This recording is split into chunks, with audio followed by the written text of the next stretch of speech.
Okay, we are live. So let me start. As always, we'll start with the Mangalacharana. Let me share the screen. Can you see the Veda base? Hare Krishna. Everyone, is my screen visible? No, Mataji. No, Mataji. Okay, 1 minute. Let me see. Probably now it will be. Yeah. Now can you all see? Now you all should be able to see, right? Hare Krishna, everyone. You can see my screen? Yes, Mataji. Yeah, thank you so much. Thank you so much for that conversation. So nice of you. Okay. Hare Krishna. Om Namo Bhagavate Vasudevaya. Om Namo Bhagavate Vasudevaya. Om Namo Bhagavate Vasudevaya. Om Ajnanatimirandasya Jnananjalashalakaya Chakshurum Unmilitam Yena Tasmai Shri Gurave Namaha. Shri Chaitanya Manobhistam Stapitam Yena Bhutale Swayam Rupaha Kadamayyam Dadati Swapadantikam. Vande Aham Shri Guruhu Shri Yuktapada Kamalam Shri Gurum Vaishnavamscha Shri Rupam Sagarajatam Sahaguna Raghunathanvitam Tam Saji Tam Cha Jivam Sadavaitam Sadabhutam Parijana Sahitam Krishna Chaitanya Devam Shri Radha Krishna Padan Sahagana Lalita Shri Vishakanvitam Scha. He Krishna Karuna Sindhu Dina Bandhu Jagatpate Gopesha Gopika Kanta Radha Kanta Namostute Tapta Kanchana Gaurangi Radha Vrindavaneshwari Vrishabhanu Sute Devi Pranamami Hari Priye Vancha Kalpatarubhyascha Kripa Sindhobhya Evacha Patitanam Pavanebhyo Vaishnavebhyo Namo Namaha. Jai Shri Krishna Chaitanya Prabhu Nityananda Shri Advaita Gadadhara Sri Vasadi Gaura Bhakta Vrinda. Jai Shri Krishna Chaitanya Prabhu Nityananda Shri Advaita Gadadhara Sri Vasadi Gaura Bhakta Vrinda. Hare Krishna Krishna Krishna Hare Hare Hare Rama Rama Rama Hare Hare. Hare Krishna. Srila Prabhupada ki jai. So I will now share is my slide visible? Is the slide, the chapter 9 slide visible for everyone? Yes, Mataji. Acha, thank you so much. Thank you for the confirmation. Thank you. Okay. So today, as I said, we are in the chapter 9, and this is called Raja Guhya Yoga, which means the most confidential knowledge. So let's figure out what this confidential knowledge of the Lord is. In fact, everything that he has been telling us so far has been such a revelation to most of us, right? At least it has been so for me. Everything, once you start realizing it, once you start thinking about it, it all seems so logical, so practical. So that's why the Bhagavad Gita is everlasting and eternal always. And there is no scripture, or there is nothing that can really, compete or even come close to what the Bhagavad Gita gives us. Every other knowledge gives us, probably the jnana or the knowledge to kind of, earn our livelihood. Earning livelihood itself does not have any meaning to it. But if we don't live our life well, to be able to kind of really ensure that the livelihood that we have and the life that we have is well spent, not only for ourselves, because each of us are a finite parcel of that infinite whole, who is the God consciousness or the God, Supreme Brahman, the Supreme Personality of Godhead, Sri Krishna. So with this finite kind of a timeline that we have, we must make sure that we kind of live our life nothing short of an extraordinary and exempt. Anything that we do should be exemplar. Anything that we do should be so good that we are able to cherish it. See, it's not about what others think about us once we are gone. It's also about how we are able to live our life and think of in the days, when a time will come when all of us will have to retire. So during that retired life, how are you going to look back, and what kind of memories are you going to have, and what is it that's going to make you feel happy, and what is it that's going to make you feel that yes, all that you did was done well, and all that you did, you have no regrets about it. And if at all we need to lead a life that has no regrets, then surely Bhagavad Gita, the knowledge contained in the Bhagavad Gita, is absolutely the go-to manual. It's the encyclopedia that we need to refer. And it's not enough if we just refer it and read it once in a while, as and when we want it. You need to keep constantly in touch with it. While you may get your graduation, you may get your postgraduate degree, you will also get your PhD, you will also get on to becoming, great employees or employers yourself. You all will set up probably great entrepreneurial ventures, but all that is one part of what we need to do as part of the karma, or as part of the activities that we need to do based on our capabilities, based on our competencies, based on the guna that is the highest in us.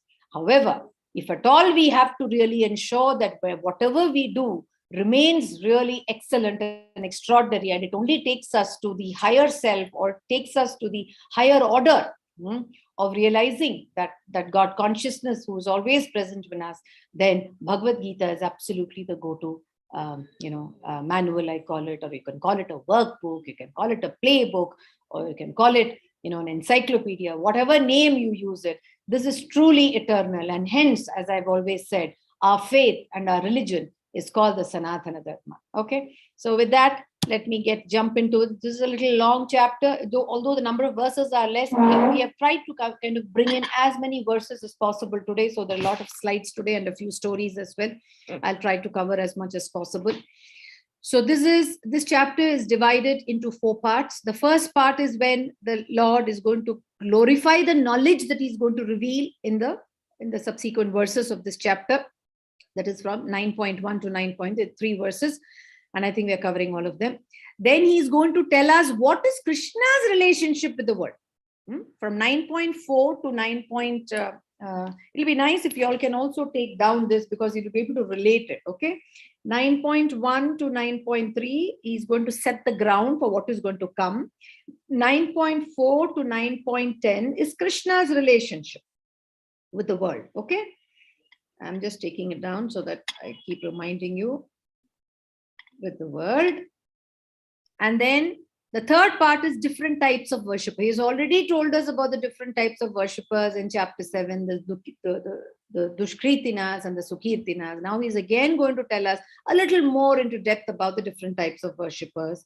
This is also very interesting. I'm sure it'll open your eyes. Different types of worshippers. This is 9.11 to 9. He dwells a lot on it. And then the last one is the glories of Krishna. Because this section, as you know, is all about devotion and bhakti. So obviously, every chapter will have a lot of tenets or maximum tenets on bhakti or devotion. Okay? Okay. So 9.1, Sri Bhagavana Uvacha, idam tu guhyam, idam tu te guhyatamam pravakshyami anusuyave jnanam vijnana sahitam yet jnatva mokshayase asubha. Can someone read this translation? Hare Krishna. Hare Krishna, come. Read somebody. Mataji, PPT is not visible to us. Not visible. Oh dear. 1 minute. I'm so sorry. Extremely sorry. Pardon me. I'm so sorry. So this was, yeah, can you see it now? Is it visible now? Yes, Mataji. Yeah. So there are 4 sections that we're going to see in this chapter. The first section is all about, what Krishna is going to cover in the rest of the chapter. So first 3 verses are all about the knowledge that Krishna is going to share with us, this is the Raja Guhya Yoga, right? The most confidential knowledge. Then 9.4 to 9.10, what is the relationship of Krishna with the world. He has already given us a glimpse, or he already given us a few tidbits here and there in the previous chapters until now. He's going to reveal a little more.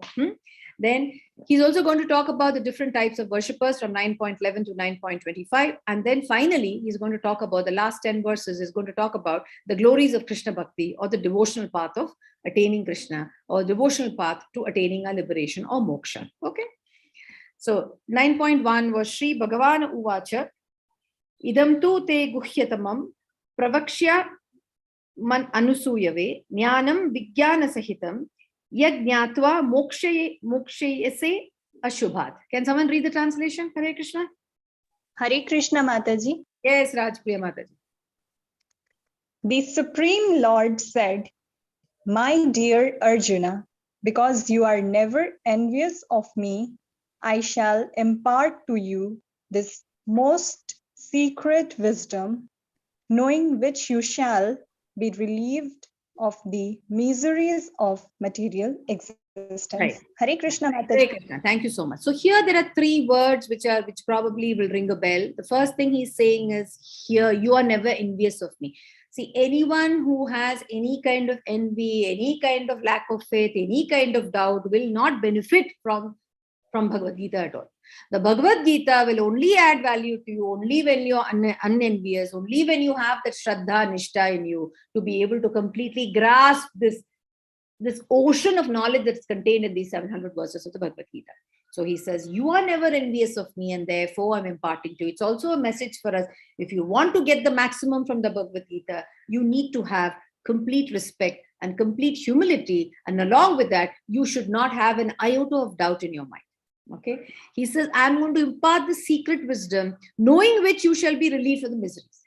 And he says, hear from me. He says, idam tu guhyatamam pravakshasmi anasuyave. He says, you have to hear this. I shall impart. And he says, I shall impart. It also means I'm going to tell you. So again, the hearing potency, the hearing aspect is very, very important, because hearing is one of the most powerful tools that will really help you to it'll keep reverberating in your head. Hearing and seeing are two things that really has a powerful impact on the human brain. Okay, so he said, once you really know this knowledge well, you be rest assured that you will not get back, or you will completely understand the various kind of bondages that exist in this material world, and knowing that, you will be able to uplift yourself. Okay. So, a couple of confidential truth has been revealed in the Bhagavad Gita, though we never said it's a confidential truth, but there has been a couple of revelations to all of us.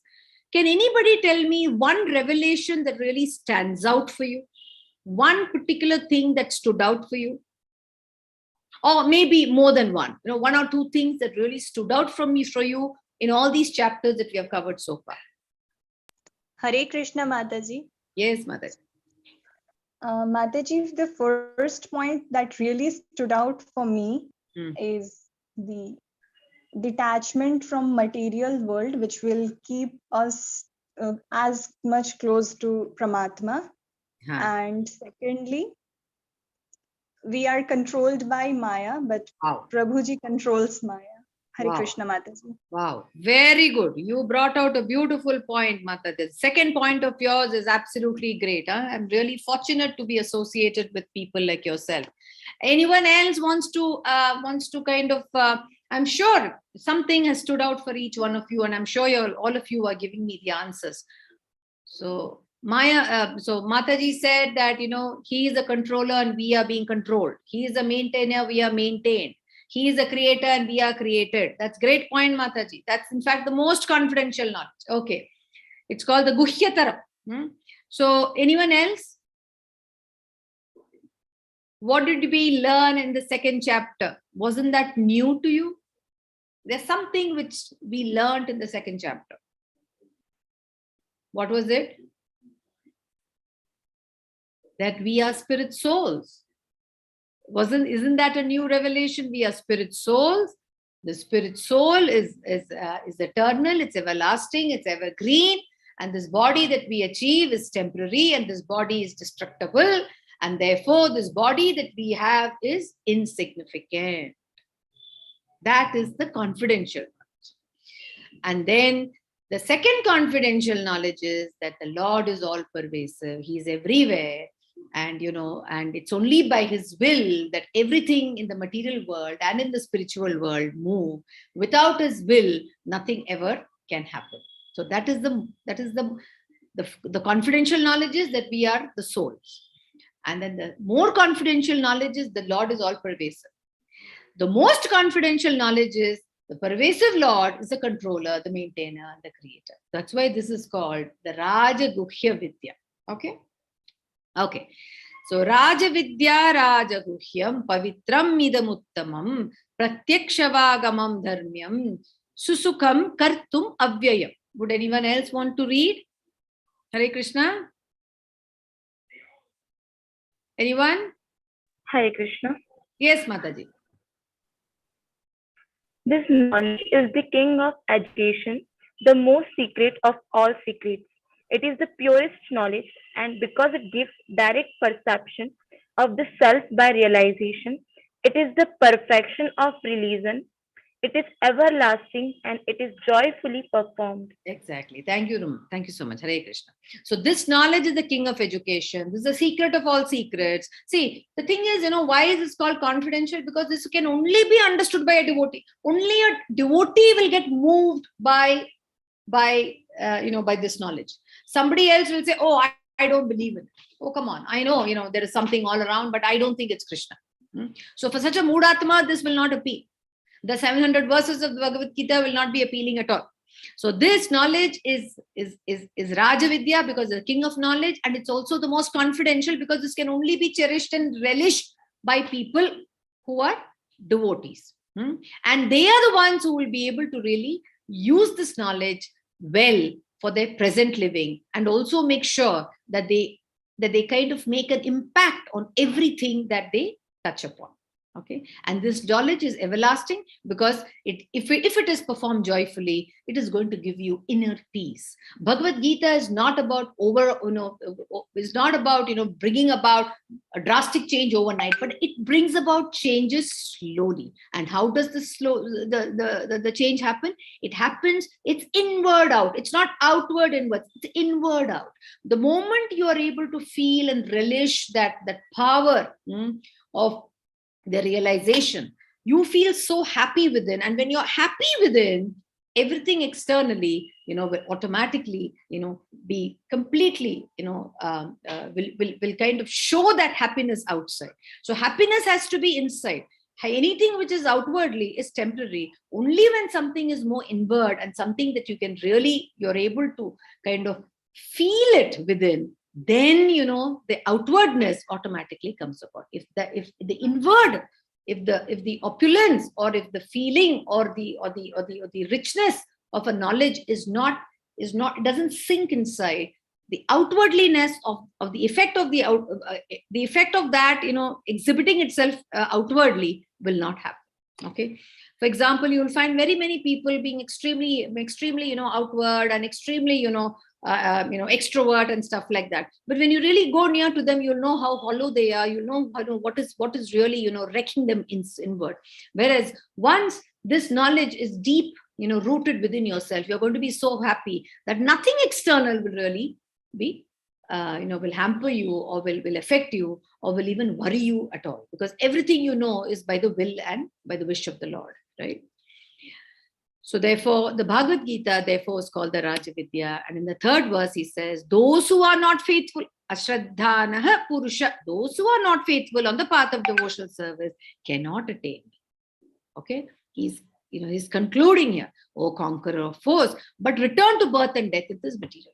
So if you see, realization helps you to live your life well. When you live your life well, automatically, remember the soul, is in a fort of nine gates, right? So the soul automatically, it's like a sponge. It's like a sponge. It just absorbs every vasana of yours, everything that you have, all your actions, your thoughts, your desires are all, absorbed in that, in that sponge-like soul, and it carries you into your next body or your next, as the soul transmigrates, right?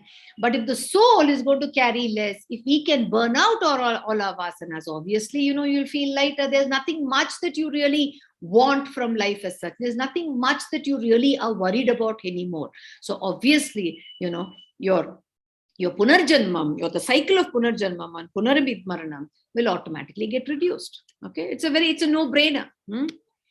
So here he says, Maya tatam idam sarvam jagat avyakta murtina matstani sarva bhutani nachaham tashva avastitah. It means by me, in my unmanifested form. The Lord doesn't have to manifest himself to create this world. In my unmanifested form, this entire universe is pervaded. The Lord doesn't have to really, show us that he's there everywhere. But this entire universe is something that has the bearing of the Lord in everything that we do.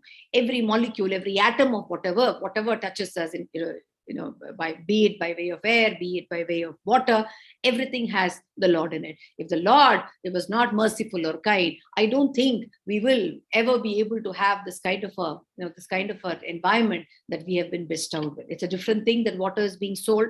I don't know, a day will probably come and air is also going to get sold, but whatever it is, maybe, air did get sold. There was a sale of air during the COVID times where everyone was, rambling for ventilators and, oxygen cylinders. You're aware of that.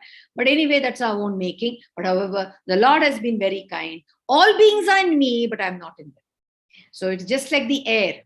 It's just like the air, the air is everywhere, and there's nothing that that it rests on the sky. So similarly, we are all resting on this in this universe set up by the Lord for us. He is there everywhere, but he doesn't have to really he doesn't have to really he doesn't have to really be there, but he's there everywhere, and he's the one who's supporting us. Okay. The next one, how to understand the statement, all beings are in me, but I am not in them. Let's see what is there in the next. He says, and yet everything that is created does not rest in me. Behold my mystic opulence, although I am the maintainer of all living entities, and although I am everywhere, still myself is the very source of creation. The Lord is everywhere. He has created everything, but he doesn't come and tell you, he doesn't come and tell us every minute that I am there. We need to feel that internally so that we are able to appreciate all the goodness that we are able to have with us, and therefore become more kind, more compassionate, more mindful, and more sensitive to everything that we have, everything that we are able to give, and everything that we receive. Okay.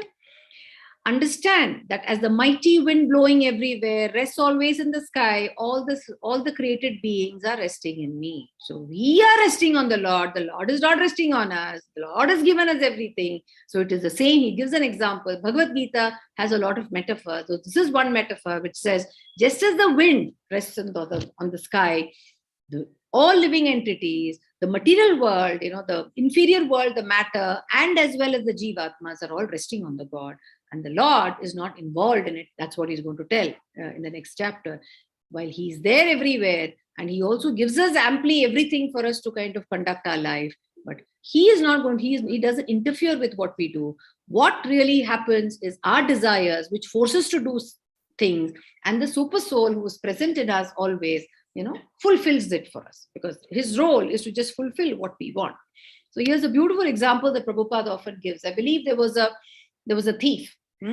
And he had his eye on a rich man's house, and he was praying to the Lord, oh Lord, I hope I would get to steal this house, and I wish and pray that this man goes out somewhere so that I can break open into his house and take away all his wealth. And the rich man also calls upon the Lord and says, hey Lord, I'm going to be going out of station, so please take care of my wealth. This is hard-earned money, and I don't want to really, get it seen, get it stolen by anybody. So please help me, oh Lord. And I look upon you to kind of support me while I'm away.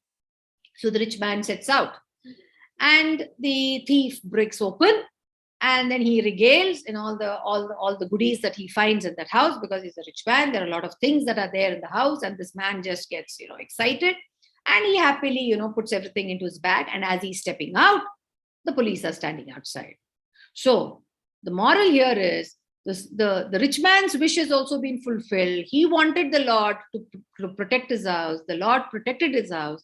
the thieves or the robbers, desire also got fulfilled, because he wanted to break open into the house and steal the things. So he broke open into the house and he stole the things. So the Lord, he fulfills everyone's desire, but we need to be careful.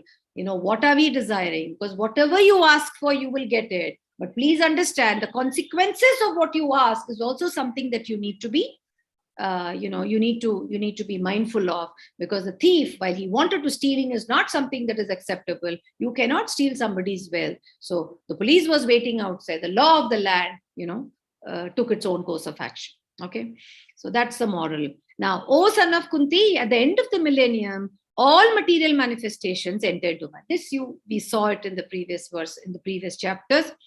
After every Mahayuga, there's a pralaya, and at the end of Brahma's life, there's a Mahapralaya, when all the Swargas, all the 14 planetary system that you saw, the higher planetary system, the Earth planet, and all the lower planet, all of them get annihilated or destroyed, or they get back into the form of the Lord, who is in the Yoga Nidra as the Karanodakshaya Vishnu, who sleeps on the ocean. And everything goes back. So he says, I created and I also get it destroyed in every millennium. Okay, the whole cosmic order is under me.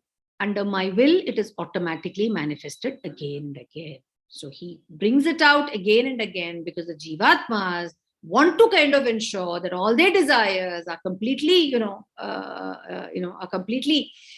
worked out for them, and they want it. And therefore, after every time period, he brings back the Jivatma so that they can kind of get back to doing what they really want to do a lot. Okay, so this is the wonderful universe of the Lord. So what is he saying in 9.5? Let me go back to the previous word. Yeah. So here says, O Dhananjaya, all this work cannot bind me. I am ever detached and seated as though neutral. The Lord is neutral. He looks upon everybody as, everyone is the same to him. He doesn't have, he doesn't have any bias. He's not bigoted. However, he loves his devotees. Obviously, when we go to a school, the teacher looks upon all the 50 or 100 children that are there in a section. But obviously, the children who really are disciplined, who are really doing their studies well, get a little close to the teacher. But however, if the teacher finds that someone who is weak is also struggling, the teacher immediately takes care of the child and tries to bring up the child and tries to help the child to the maximum, so that child can also excel. So it's always that, we need to seek out what we want from the Lord, just like the way a child in the school who's weak in studies seeks out to the teacher for help. Similarly, the Lord is always kind to the people who seek him out. Okay. So, okay. Maya vyakshena prakritihi suyat characharam hetunanena kaunteya jagat viparivartate. Can someone read this translation? Hare Krishna. Somebody? Otherwise, it'll be boring. We need to give a break. Somebody wants to read? Hare Krishna. Yeah, come. This material nature is working under my direction, O son of Kunti, and it is producing all moving and unmoving beings. By its rule, this manifestation is created and annihilated again and again. Yeah. Okay. Thank you so much, Mataji. So here the Lord is talking about all his glories.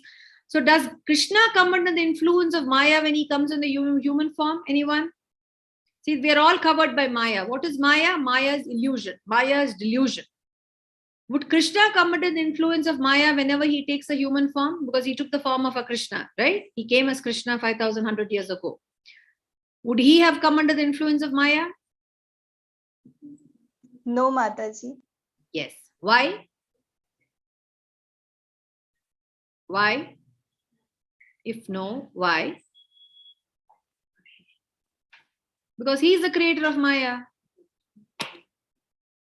Right?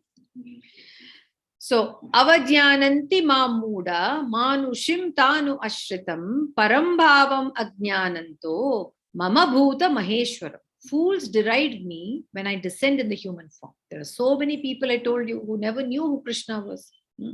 They do not know my transcendental nature and my supreme dominion over all that being.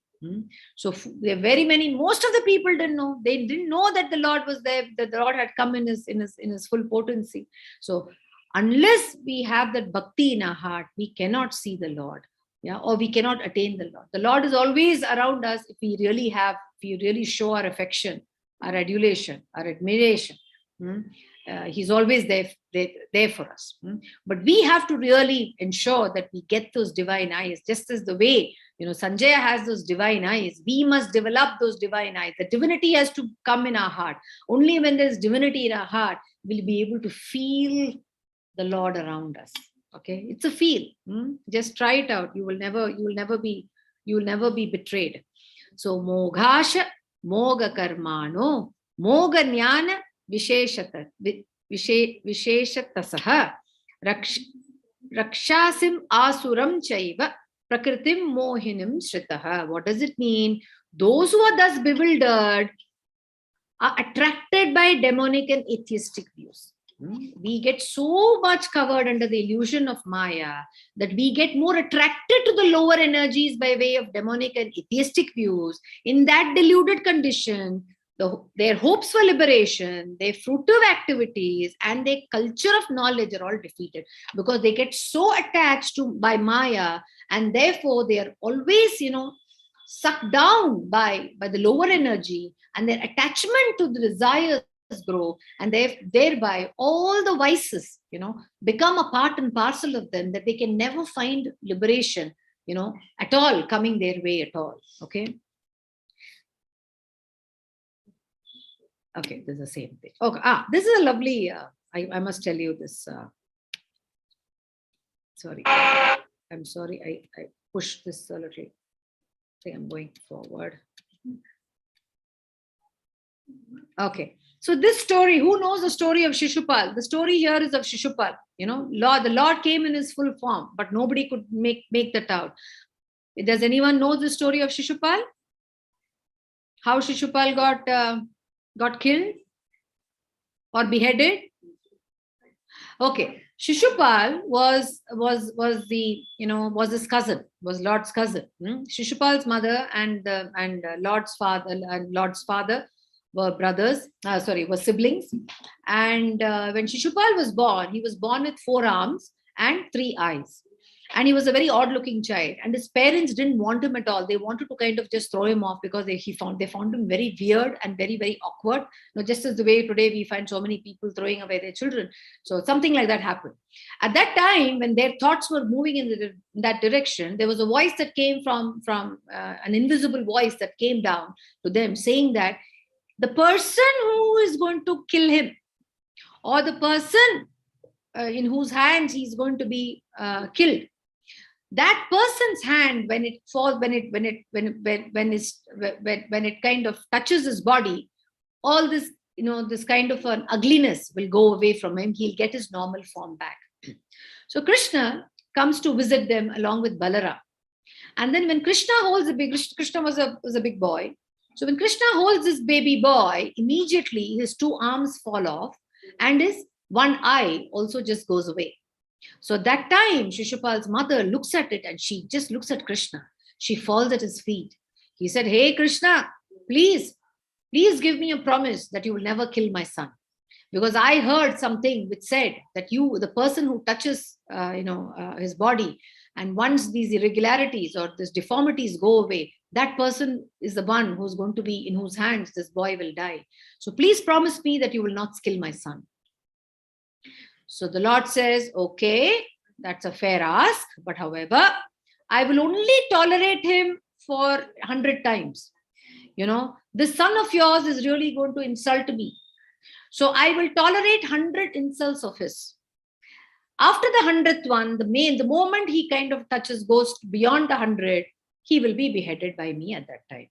So anyway, time goes on and, a lot of things happen. The Mahabharata war is over and Yudhishthira is going to be, crowned the king. And at that time, Krishna is also invited and Shishupal also comes. And Shishupal really, really insults the Lord. He's so condescending on the Lord. And he uses all kinds of words on the Lord. And Lord keeps counting. He says, look, you have touched 99. Be careful. Don't do that. It's not good for you. I will have to take action on you. So don't do anything. Again, this man, goes on with the 100th onslaught of his. And finally, when he gets on to the 101st, the Lord wants him even after when he touches the 100th, the Lord wants him, but he doesn't care. He says, oh, you're a useless guy. Who are you? You're a magician. You're a mystic. You're fooling people around. You're nothing. You are a butter stealer. Oh, just shut up and all that. He went on and on. When the 100 insults got over, the Lord Sudarshan Chakra automatically went after the neck of this Shishupal and it killed him. Okay, so obviously, he should have understood if the Lord, by standing by the side of the Pandavas, won the battle for the Pandavas, there was ample and more message for everybody who the Lord was. And Bhishma also, before just dying, he kind of, spoke about the glories of the Lord. Even at that time, if people didn't understand and really didn't make amends with all the kind of a misconception that they had, no one, probably even God who was present there couldn't help them, right?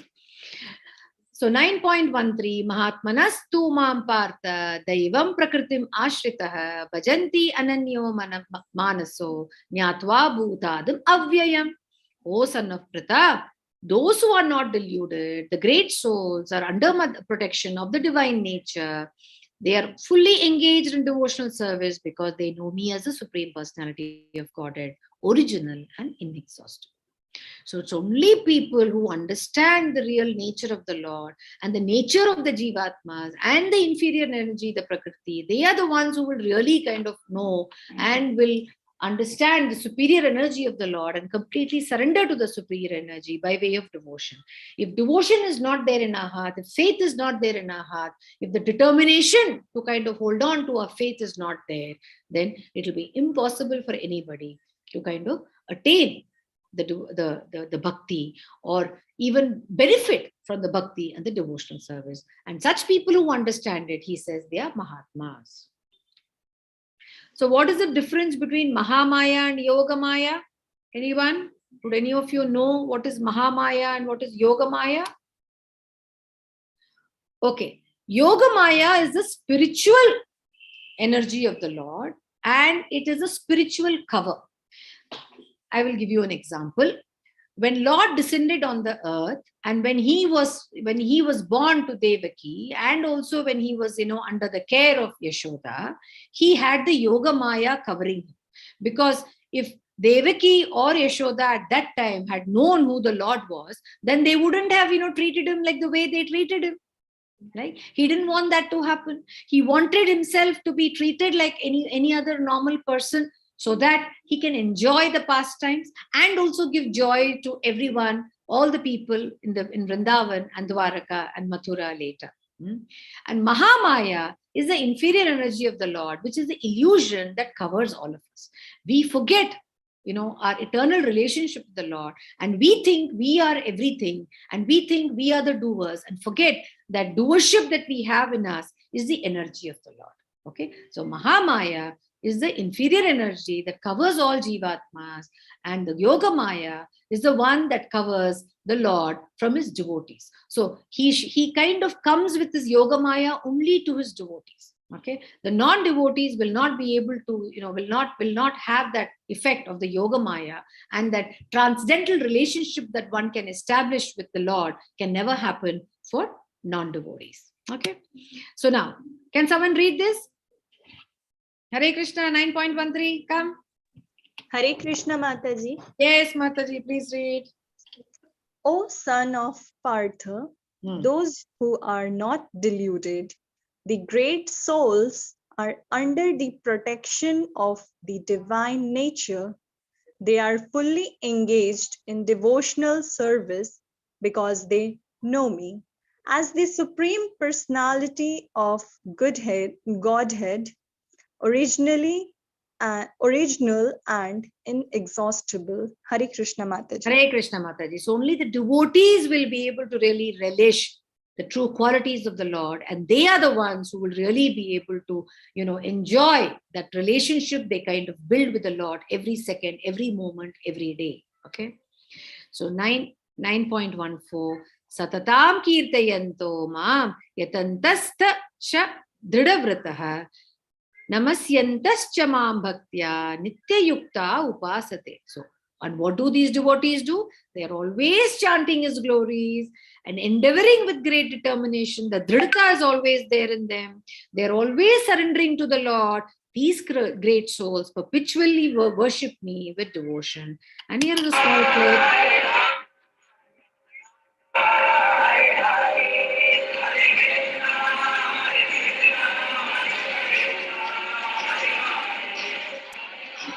This is the story of the Hare Krishna people. So that was Prabhupada for us. He was over, I think, 75 years old. And look at the energy that he kind of has, which he kind of shares, and as well as, the energy that others have because of this energy that he kind of, he exhibits. And, there is absolutely joy. And that was the Rath Yatra that they were all participating in. The joy of bhakti, the joy of devotion, the joy of complete surrender to the Lord is absolutely, is absolutely so endearing and is infectious. Trust me, it's infectious. If that was not to have been so, this ISKCON movement would have taken the way it has taken off. And it's today, as I said, it is there in every continent, and it's almost there in any country that you think of, it's there. And it's only growing stronger and stronger by the day. Always chanting my glories, endeavoring with great determination, bowing down before me, these great souls perpetually worship me with devotion. But it is I who am the ritual. Now he's talking about his glories. Okay, 9.11 onwards, to 9.25, it's all about his glories. Okay, he's going to again take us a little deeper into his potencies and all the various powers that he has. It is I who am the ritual, I the sacrifice, I am the offering to the ancestors, the healing herb, he's Dhanvantra, the transcendental chant, the Om, I am the butter, I am the fire, and I am the offering. This verse, if you remember, also came in one of the previous verses. I think it was in 4.24. Okay, so the Lord says he is everything. He is the offering. The offering that you make is the Lord, and the ability to make that offering is the Lord. The person who makes the offering is the Lord. Everything is the Lord. He is the Adi Yagna, he is the Adi Deva, he is the Adi Bhuta, he is the Adi Atma. He is everything. Okay.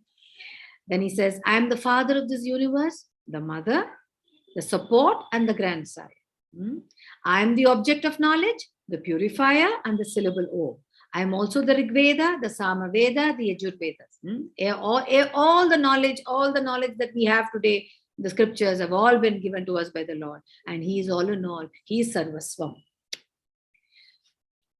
Pitaham asya jagato matha data pitamaha vedyam pavitram omkara riksama yajur evacha. That's the shloka for that verse that we just saw. I am the goal. So Lord has to be the goal for all of us. I am the goal, the sustainer, the master, the witness, the abode, the refuge. Look at that. And the most dear friend. He's our dear friend. It's up to you to kind of, make friendship with him. I am the creation and I am the annihilation. I am the basis of everything. I am the resting place and the eternal seat. Finally, our destination has to be the Lord. Our resting place has to be the Lord. And he is the eternal seat. We have all come because of the Lord. We are of him and we are from him. Right? Oh Arjuna, I control the heat, the rain, and the drought. I am immortality.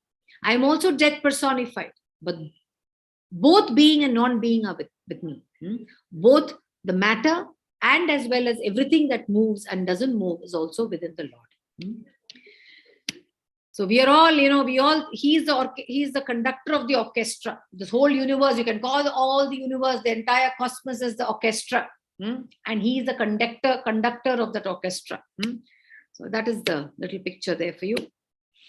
So now those who study the Vedas and drink the Soma juice, those who study the Vedas and drink the nectar from that, seeking heavenly planets, worship me indirectly. So all the Devis and Devatas, as I said, are part and parcel of this. So whether you call upon any of them, everything, ultimately the beneficiary is the Lord. They take birth on the planet of Indra. They take birth in the higher planets where they enjoy godly delights. But that godly delights are impermanent, because again they have to come back. Once the effect of all their of the piety ends, because that piety will definitely end. It's not permanent. And as you know, the higher planets are not permanent either. It goes through a process of annihilation. And once it goes through the process of annihilation, again it has to come back when the new world is created, right? So it's like a giant wheel. When you go up on the giant wheel, you go up and you come down. So similarly, anything which is like nothing to do with Krishna will always come down. Anything to do with Krishna will always find liberation. When they have thus enjoyed the heavenly pleasure, they return to the mortal planet again. Thus, through the Vedic principle, they achieve only flickering happiness. It's not, the happiness is not permanent. Ananyas, you must have heard this shloka, it's a very popular shloka. Ananyas chintayanto ma me jana paripasate tesham nityabhiyuktanam yogakshemam vahamyaham. What does it mean? Those who worship me with devotion. Mark this verse very carefully. Yeah? Those who worship me with devotion, meditating on my transcendental form, to them I carry what they lack and preserve what they have. What does it mean? He fills in the weakness of his devotees and he strengthens their strong points. So that's the power of devotion. The power of devotion is, the power of bhakti of Krishna is that you never for one ever feel that you are betrayed. You never feel that you are weak. You only feel stronger by the day. You grow from strength to strength. That is what this verse says. He not only gives us what we don't have, but he also strengthens what we have. So overall, it helps you to kind of become a better you, and also helps you to savor and relish every minute that you have in this material world. You will never regret your existence in the material world, because you're getting the opportunity for devotion. You're getting the opportunity to entertain bhakti in your heart. I am truly the enjoyer and master of all sacrifices. You already said that. He is the master, he is the beneficiary, and he is the benefactor. He is the Adi Yagna. Therefore, those who do not recognize my true transcendental nature will fall down, obviously, because your negative energies are going to be stronger and they'll pull you down, and your attachments are going to grow, and you will never ever find it easy for getting detached. So the detachments will pull you down and it will lead you to your fall. So if one offers me with love, devotion, a leaf, a flower, a fruit, or water, I will accept it. All that the Lord is looking for from us is just love, affection, bhakti, and complete surrender to him. Because unless we do that, we are not showing that we are ready to kind of attain him. We are not showing our eagerness to get back to him. That's what it means. The meaning here is, the more we are kind of, are covered by Maya, and the more we are kind of, excited and delighted by all the material things, we're not going to seek out the Lord. Unless we seek out the Lord is not going to pull you, because he's given us the complete independence. You may ask me, why can't the Lord give me liberation? Why is it that he's asking me to, seek him out? Isn't he egoistic? Not at all. He's given us the complete freedom. You can make the choices. The choice is yours, detachment or attachment. If your attachment is towards Krishna and you kind of do everything that you have to do as part of your worldly affairs, do all that and have your attachment to Krishna, Krishna is waiting for you. He's waiting for you with his open arms. But at the same time, you're not really concerned about who Krishna is. You're not really concerned about the creator. You're not really concerned about the controller. You're not really concerned about anything other than yourself and the joys that you are enjoying in this world, and you want more and more of it. How can Krishna call you back? Because the role of Krishna is to fulfill your desires. So he will not disturb you. He will say, fine, I will give you all that you want. That's what he's always continuously telling us, in all the verses that you have read so far. Now, here is a lovely story I hope you know the story. This is a story of a fruit seller. Krishna was a little baby. He was watching his mother, churn butter, and he was waiting, when will Amma give me the butter? And just at that time, there was a fruit seller who was going outside his house, and she was saying, oh, I've got the most juiciest of mangoes. And you know how much all of us love mangoes. So immediately, his father, Nanda Gopalji, came out and called the mango seller. He said, please come, I want to buy your mangoes. So Nanda Gopalji brought her, he saw her basket full of mangoes, and he brought a big basket full of grains, because in those days it was all barter system. You give something, I take something from you. It was completely, something which was a fair level of, system those days. So they had grains, so they gave him grains, and she was so happy. She said, oh my God, nobody ever has given me so much of grains as you have done, Nanda Baba. And she kind of, folds her hands and, thanks him. And just then little Krishna also comes running out. He sees Nanda Baba taking a full basket full of mangoes. He knows he'll get the mango. He also knows he'll get the, butter, but he wanted mangoes for himself. So he tells this lady, please wait, Amma, I also want something from you. And he runs inside and goes, with his little fist, he brings, grains as much as he can carry, hardly any few grains in his hand. He comes and he gives it to her. And then, this lady looks at him. She looks at him and finds him so divine. His eyes are so beautiful. His color is so beautiful. He's got that lovely peacock, feather on his hair. And overall, he was looking so delightful. He was looking so, so beautiful that she was completely, she kind of completely drooled in his looks. And then little Krishna gave her those little grains, and she gave him a few fruits. She could hardly hold the fruits. Little hands, how many fruits will it have? And then as soon as she, looked down into the basket to pick the basket up and go, she finds all the grains that Krishna had dropped there had all turned into, precious jewels. And at that time, she immediately knew who Krishna was. Yeah. So this is the story. So the Lord always gives us in abundance. But we also abundantly, without any reservation, will have to also, give him that love and affection. And that love and affection for the Lord, as I said, can be in any form. You can love him as a friend. You can love him as a lover. You can love him as your brother or your parent or your father, as your teacher, as your coach. It's up to you.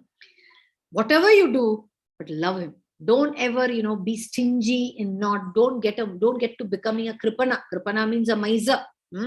I don't think we can be miser in any aspect, but not in the aspect of our devotion.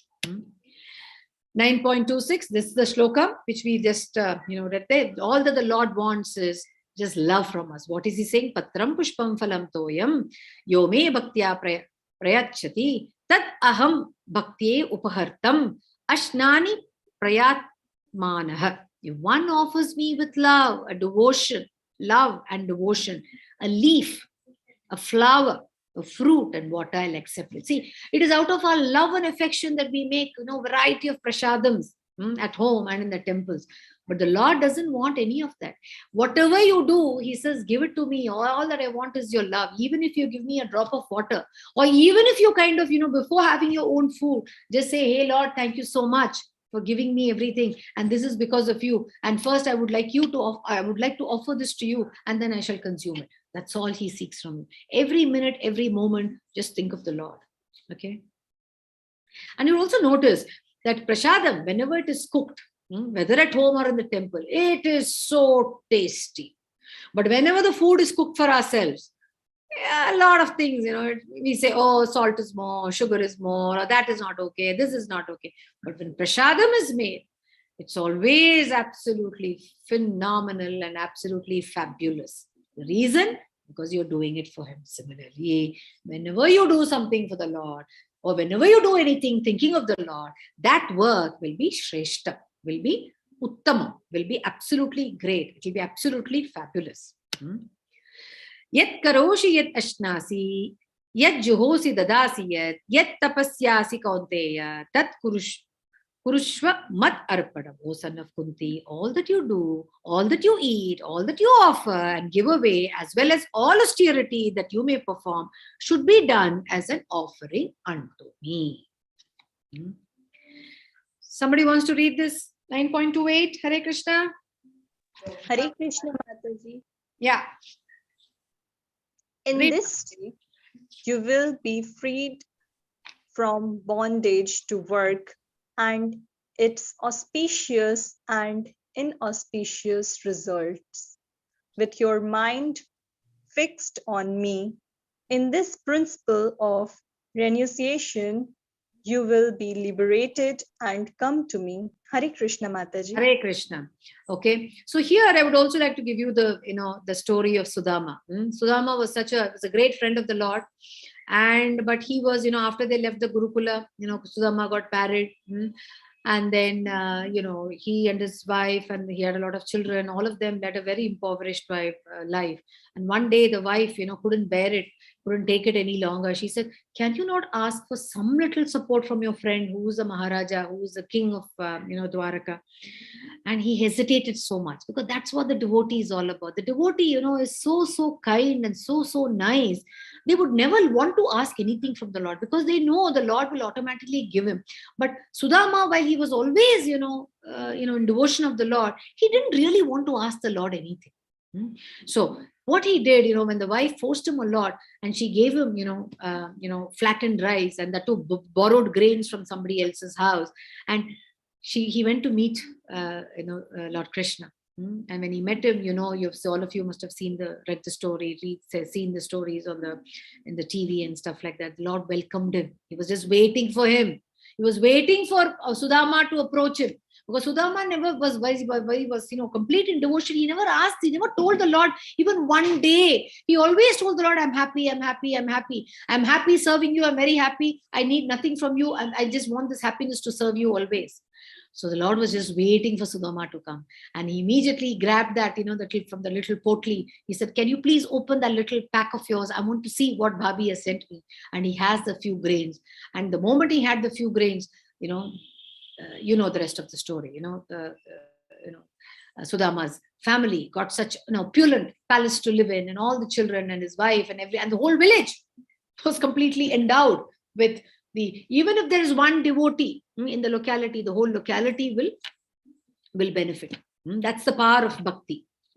In fact, as I told you yesterday, if the world is running in this way it is running, it's because of a few devotees who are still there, who are still, holding on to the lotus feet of the Lord. That's why the Vaishnavas, anyone who is a devotee of the Lord, are highly respected.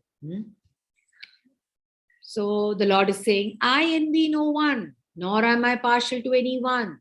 I am equal to all. But whoever renders service unto me in devotion is a friend, is in me, and I am also friend to him. So it is fair.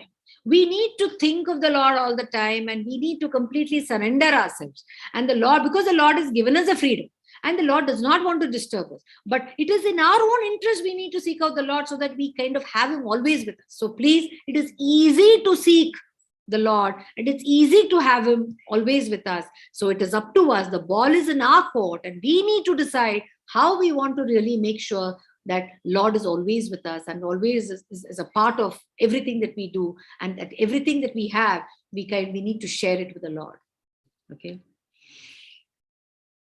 Samo aham sarva bhuteshu na me dvesho asti na priyah yabhajanti tu mam bhaktya mayi te teshu chapi aham. Can someone read this translation? Hare Krishna, Mataji. Yes. I envy no one, nor am I partial to anyone. I am equal to all, but whoever renders service unto me in devotion is a friend, is in me, and I am also a friend to him. Hare Krishna, Mataji. Hare Krishna. So therefore, what this also means is, the Lord doesn't have to envy us, because he has given us things. Why does he have to envy? And he doesn't need the things that we aspire or we go after. And neither is he, partial to anybody in specific. He has created the Prakriti equally for all of us, and he says, go do what you want, because each of us have our gunas, and we all are completely get carried away by our gunas, and we kind of do all kinds of abominable things. So he doesn't stop us. Therefore, it is up to us. See, what we need is, we need faith. We need the determination. If the faith and determination is not there, We cannot really, strengthen that intellect. Only when your intellect is strengthened, and that happens only by way of devotion. That only happens when you have that strong faith and determination to kind of attain the Lord, and also to make sure that you kind of make things really practical. It is practical, right? See, there is so much we have in the material world. The material world is only going to be so much. There's nothing more this material world can offer us. Either you are rich with a lot of money or you're poor with nothing. So at the end of the day, it is the balance between these two. So at the end of the day, what is it that we want? Whether we have everything or whether we have nothing, what is it really for us? What we want is, we don't want either of them. What we want is that eternal bliss. That eternal bliss where we don't have to worry about anything, right? Because this everything that we have, whether you have money today or whether you don't have money tomorrow, it's all impermanent. Nothing is stable, nothing is stationary, nothing is everlasting. The only thing that is everlasting is your bliss. And if that bliss is what you're seeking for, the devotion and bhakti is what will help you to achieve it, and nothing else and nothing more. How can Krishna be equal to all, but at the same time partial to his devotees? We'll see that in the next verse. Apichet suduracharo bhajate mam ananya bhakt sadur evacha mantavyah samyak vyavashisto hi saha. Even if one commits the most abominable actions, if he is engaged in devotional service, he is to be considered saintly because he is properly situated. Now, this has to be taken into account in a contextual way. It doesn't mean we kind of do a lot of sins and then finally go and say, hey, Lord, please forgive me. And, I want to do prayaschitta. That cannot happen. All this kind of things probably will happen if we had long life. None of us have that kind of long life. We don't even know if we can, if we have 50 years or 100 years to live. So with that kind of a lifespan that we have, we can't take such risks. So the only marga, the only path that is there for us, which doesn't ask for anything, is the path of bhakti. But what the Lord is saying is, even if by chance, even as a devotee sometimes, a devotee also commits mistakes, even a devotee also commits a sin. So such a person, the moment he is able to realize it and he makes amends, then the Lord is always there to pardon us. But again, it all depends on what kind of sin and what kind of mistake we do. We cannot obviously go murder somebody and say, pardon me. That is not acceptable. But small little mistakes here and there.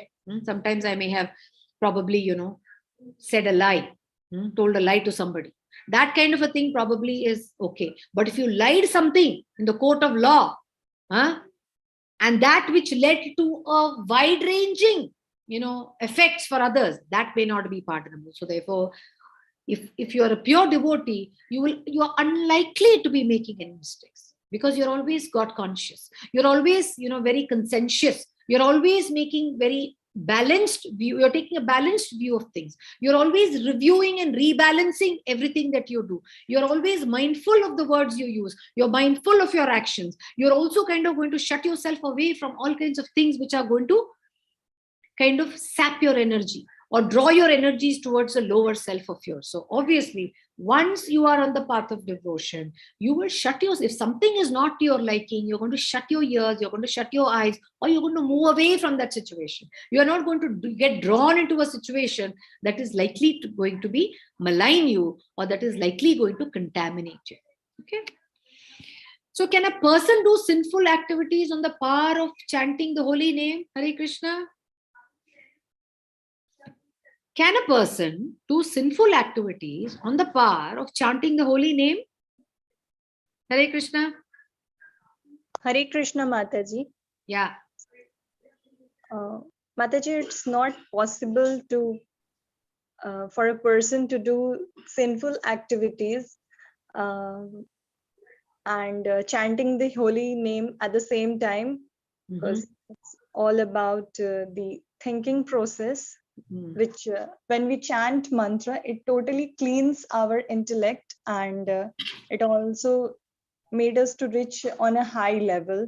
While doing sinful activities, something which really pulls our soul down, and it leads to sinful activities. And Hare Krishna, Mataji. Hare Krishna. Anyone else? Any other point, or or your own thoughts on this? Hare Krishna. Mataji, because committing sinful activities on the account of a holy name is the offense to the holy name. That's why we should not do it. Very nice, very nice. Yes, it's an offense. You will automatically, like what Mataji said, and like what Prabhuji you said, it's an offense. You are always going to shut yourself away from, you're going to put the shutters down. It's like a dam, right? You're going to put the shutters down. You're not going to let, the powerful force of these offenses to come and hit you as well. You're going to say, stay away.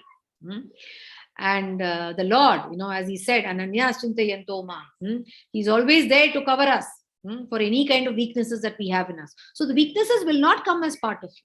Because anytime, this again, goes back to, the jnana that we have received so far. Whenever you are, you are on the path of goodness, you will automatically shut yourself away from anything which is not appealing. It will not appeal to you. See, once you are used to eating the rich food like prasadam every day, anything else which doesn't taste like prasadam will not appeal to you. And anytime, whenever you're cooking prasadam, and that prasadam is the food that you're having, then that prasadam will always be something that will, that will give you this power to kind of stay or keep your mind, in always in a clean state. Right? When you're always doing everything in the name of the Lord, you will never ever feel like or even dare to commit it, because it'll not be part of your natural self.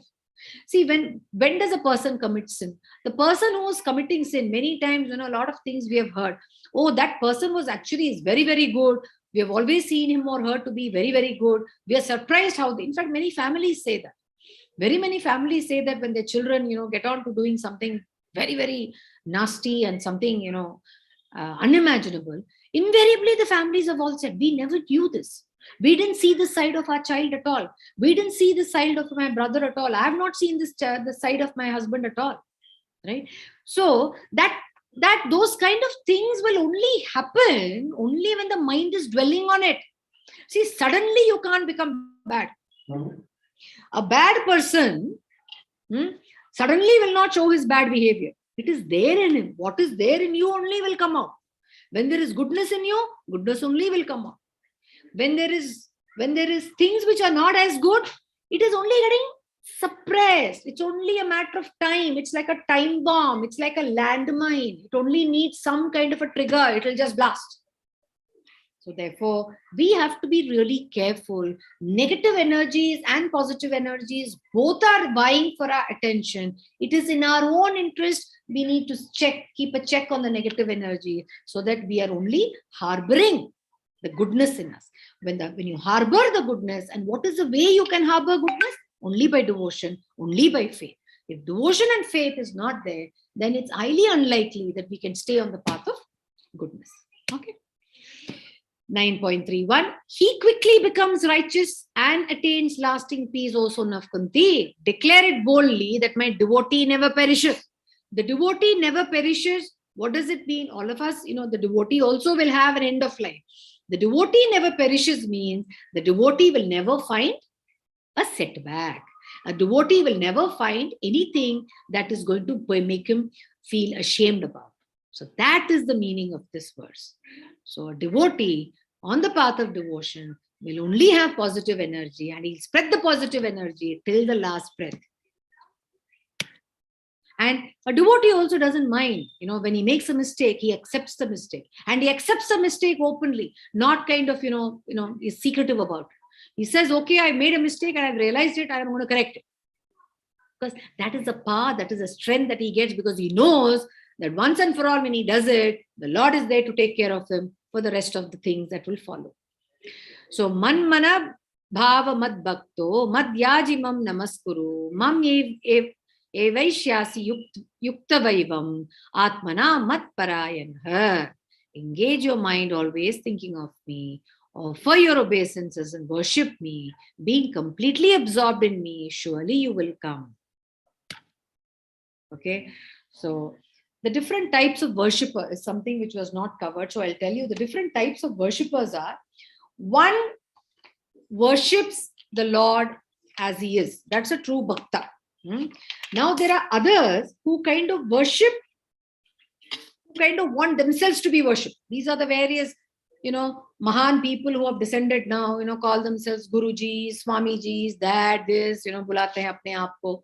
So these are people who expect others to worship them. Not once, please, very kindly, listen to what all these Gurujis, Swamijis say. They are kind of exalting themselves. They think that they are, God sent messengers of this, not even messengers. They think they are God sent. They are the avatars of the Lord. There are very many people who are fooling people in that way, and people are also falling prey to them. So these are people who believe that they need to be worshipped. They want a big fan following. They kind of revel and, they kind of, enjoy and regale in that, that spirit of, they get a joy when more and more people fall at their feet.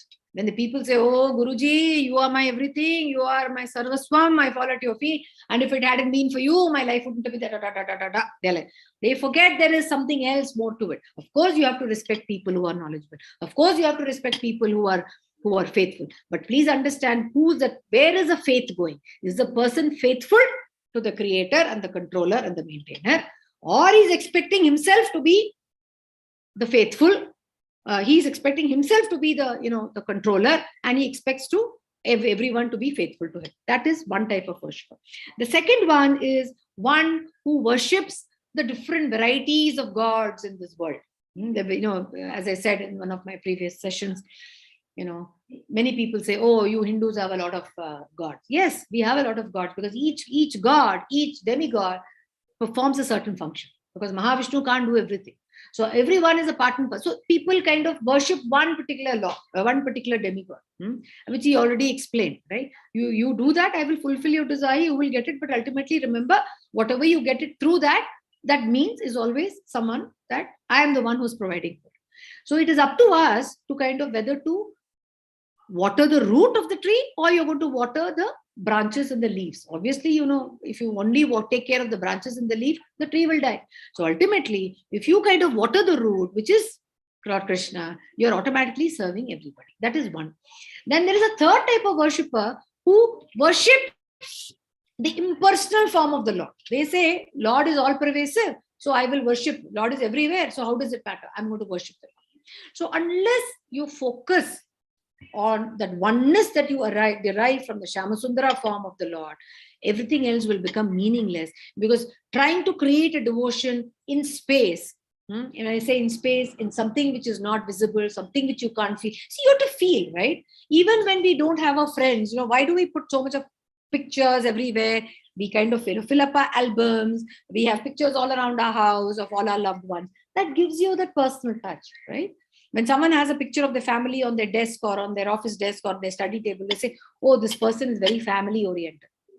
It is truly true, because you have that connection. So you need to build the connection with the form. And that connection can only happen with the form. It cannot happen in emptiness. So these are the three types of worshippers that the Lord says. But ultimately, if you really want to be a true worshipper, you need to worship the Shamasundara form of the Lord who came to this land with this full potential and this full potency. Okay, Hare Krishna. So this was this chapter. I'm sorry, I had to really run, and because we covered almost most of the verses for you in this chapter. Even though it's an overview, we kind of tried to bring in as much as possible by giving you, because now that you have come to the 9th chapter, you can also relish most of the verses. In the earlier chapters, we restricted ourselves only to kind of giving you the key points. But from now on, we'll try to pack in as much as possible for you. Okay? Hare Krishna, everyone. Hare Krishna, Mataji. So any questions? I like a lot of you saying Hare Krishna. Thank you so much. I hope you all are also doing the japas. Any question, please? Hare Krishna. No question? Nobody? No, Mataji. Either, there are two things, that comes out of when somebody doesn't have a question. Either you understood it all, which is great, I'm very happy. Or whatever I said probably went over the head. Even that time also no questions will happen. So I don't know where it is, whether you really got everything that was conveyed to you. And I was able to do justice. Mataji, I have a question. The first one. Okay, thank you. Yes, visited most of them. okay. Shankaracharya says that God is formless and he does not have a form. He's all Nirakar. So is that philosophy wrong? Actually, yes. They are called Mayavadis. They are impersonalists. They believe in the impersonalism of the Lord.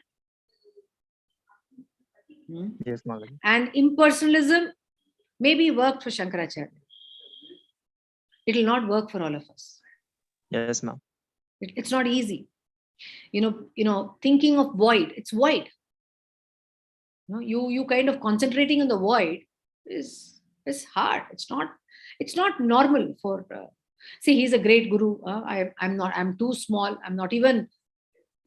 I'm not even a dry grass. I don't even have the power and capacity to, talk about the great Shankaracharya. And in fact, I pay all my respects to him. He's again a great Vaishnava. If it hadn't been for the great Shankaracharya, we wouldn't have had the Bhagavad Gita in this chapter format that we are reading. Because I'm not sure if I said this to you early on. The Bhagavad Gita has been organized this way for us by Shankaracharya. The Lord did not actually tell Arjuna, okay, Arjuna, now I'm giving you Sankhya. Now I'm telling you Karma Yoga. Now I'm going to give you Karma Sannyasa Yoga. Now I'm going to give you this. No. All this was organized for us from Shankaracharya. To that extent, we are extremely, grateful and we pay our respects to him. But impersonalism is one thing which is not easy. When you say everything is everywhere, then why do we have a home? Why do we stick on to parents? Why do we say that this is my wife, this is my husband, this is my child, this is my dog, this is my cat, this is my book? Right? So similarly, when material things and as well as non-material things, we kind of have an ownership. Don't you think you need to have an ownership on the Lord? We need to treat him just the way we treat our own siblings, our own friends, our own parents. See, when you see your father, come what may, the moment you see your father in the crowd, immediately attachment comes, right? He's my father. Yes, Mother. Right? See, irrespective of, all of us may have misgivings about our various relationships. Despite all those, misgivings, still the moment we see our brother, our sister, our friend, immediately, oh, I know them. They are mine. I know them. We grew up together. We say that, right? Yes, Mother. So for that attachment when you can have with things which are perishable, shouldn't you have that attachment with that imperishable? Yes. See, only when you kind of have that form before you, you will be able to concentrate. The focus will come. When you read a subject, how does the subject knowledge come? Suppose, say you're a physics student. Only when you're reading, when you're assimilating it, you are able to, when you read it, you understand, you assimilate it. But you're saying, okay, yeah, physics is everywhere. I can see the apple fall. Okay, I know, understand gravity, and you leave it there. Will you understand? No. You have to get deeper into it, right? Yes, Mother. Maybe a very, I'm giving you a very kind of a very tangent, when I say tangent, it's really an outlier kind of a response, but then think about it. These are the things that you need to meditate, because you all are young people and you all are the ones who have to take this, the next generation. God has a form. Huh? That means that God has a form. He has a form. God is not formless. He's not formless. He came with the form, no? He came as, he came with the form, and he's Saguna, Sarvaguna. He came with all his potential. The only difference between us and the Lord is the Lord takes a form whenever he wants. You and I can't do that. And he whether he takes a form, whether he's not, whether he does not take the form, he always makes sure that he has his, he kind of sends his messages across to people. A formless can't do that. Yes, Mataji. Right? And well, I don't think, look at the Krishna Vigraha. I'm sure you'll fall in love. Who will not fall in love with the Krishna Vigraha? Yes, Mataji. So beautiful, so beautiful. The Krishna Vigraha with Radha Rani is like, Amma, go to an ISKCON temple, then you will know. Then you tell me. Yes. Go to the nearest ISKCON temple, or go to any of the temples. Any temple, when the moment when you see that, the the deity, completely dressed. People nowadays, when I look at all these couture wear and all that you find, people mark their big labels and heavy jewelry and heavy, bedecked dresses and all that stuff. Men and women, everybody is wearing all kinds of clothes these days. Sometimes I really wonder, is it really looking nice on them? How would it look nice on Tirupati Balaji or on our gods and goddesses? They look so lovely. It looks so nice on them. It always, you capture it. It's your eyes capture it like it's like a camera. It's always there. Right? Go ask people who go to Tirupati Balaji. They go, even as they're returning back, they say they're planning the next trip. They say, no, I couldn't have enough of the Lord. Okay, it's a different thing that you can't stand there for a long time. Even if you're allowed to stand there for a long time, I don't think you can really, capture that wonderful form of the Lord in your eyes. Because our eyes are so, they're not as powerful. They're not divine. We have so many contaminations still left in us. Yes, We can't see the Lord with these bare eyes. In fact, there are so many songs, if any of you takes an interest in classical music, there are so many songs written by great poets and philosophers. And when you read them, and now that you've read the Bhagavad Gita, understand those songs, you will really, really absolutely fall for it. That's why time and again I'm asking you all to seek out the knowledge and as well as, seek out hobbies that will help you to kind of practice this knowledge that you're gaining. Because, when you know to play an instrument, when you can sing well, you can, you'll be able to engage in these activities. Yeah. Yes, Mataji. Mataji, can you give an idea how beautiful Krishna is? About the beauty of Krishna. How beautiful. How beautiful. You tell me. Let's put up a picture of Krishna.